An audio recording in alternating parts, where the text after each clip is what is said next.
माली साल 2024-25 का बजट कुछ दिन में पेश होना है और बजट वाले दिन तक हमारी ये खुसूसी ट्रांसमिशन 4 से 6 शाम में जारी रहेगी और इसमें हम आपके सामने बजट से मुतालिक तमाम तरह डिटेल्स रखेंगे कि आने वाला ये बजट कैसा हो सकता है, एक आम आदमी पर इसके क्या असरात मुरतब हो सकते हैं, कितने मजीद टैक्सेस का इसमें इजाफा हो सकता है, कौन कौन से ऐसे शोबे हैं जो कि ग्रोथ की तरफ जा सकते हैं, पाकिस्तान की GDP कितना ऊपर जा सकती है, क्या एक्सपेक्टेशंस हैं, क्या फिगर्स शेयर किए जा रहे हैं और फिर जो मुख्तलिफ पाकिस्तान के शोबे हैं, पाकिस्तान की जो ऐसी जो फसलें हैं जो कि पाकिस्तान की एक्सपोर्ट्स को बढ़ा सकती हैं, उनमें कितना खातिर ख्वाह इजाफा हो सकता है, कितने खसारे का ये बजट हो सकता है। ज़रा थोड़े से स्टैट्स भी आपके सामने अगर हम रखें तो रवा माली साल का जो बजट है वो उसका जो कुल हजम था वो 14,480 अरब रुपए है और अगले माली साल का जो बजट है उसका तखमीना लगाया जा रहा है कि 18,000 अरब से जायद ये हो सकता है। फिर इसी तरह जो रवा माली साल FBR महसूलात थी उनका हदफ 9,415 अरब था और इस बार ये अंदाज़ा लगाया जा रहा है कि 12,800 अरब से जायद होने का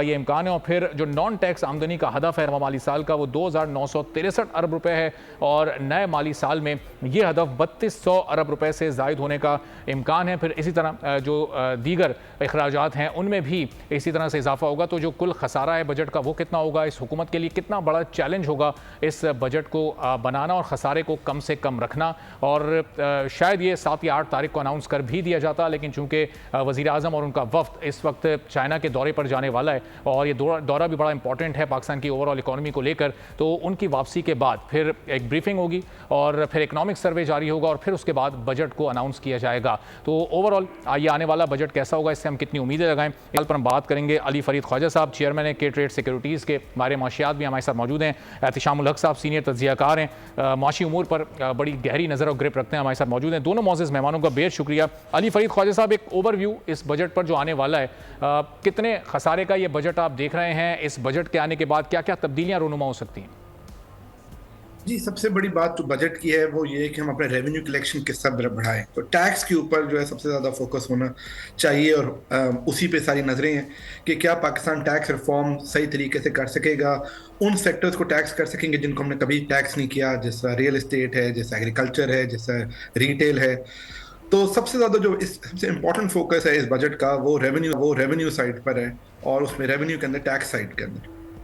ठीक है, तो अली फरीद साहब ये 18,000 अरब रुपए से ज़्यादा होने का इसका जो वॉल्यूम है ये इसका तखमीना है, तो ये इसमें जो फिर खसारा है उसको कैसे मुकम्मल किया जाएगा? और पिछले साल से चूंकि 3-4 हज़ार अरब का ये फ़र्क आ रहा है, तो ये खसारे का फ़र्क भी आपको लगता है कि इसमें बढ़ सकता है कुछ?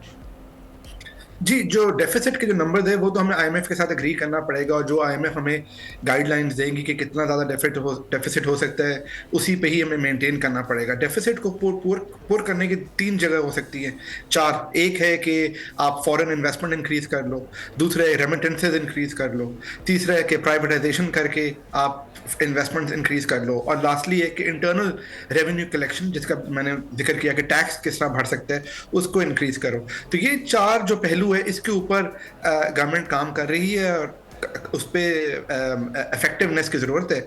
इसमें सबसे इम्पोर्टेंट जो है वो है टैक्स कलेक्शन और इसलिए देखना यह पड़ेगा कि टैक्सेस नए सेक्टर्स पे लगते हैं या फिर पुराने सेक्टर्स पे ही। बड़ा इंपॉर्टेंट पॉइंट है। सब्सक्राइब करें और बेल दबाएं ताकि कोई खबर रह न जाए।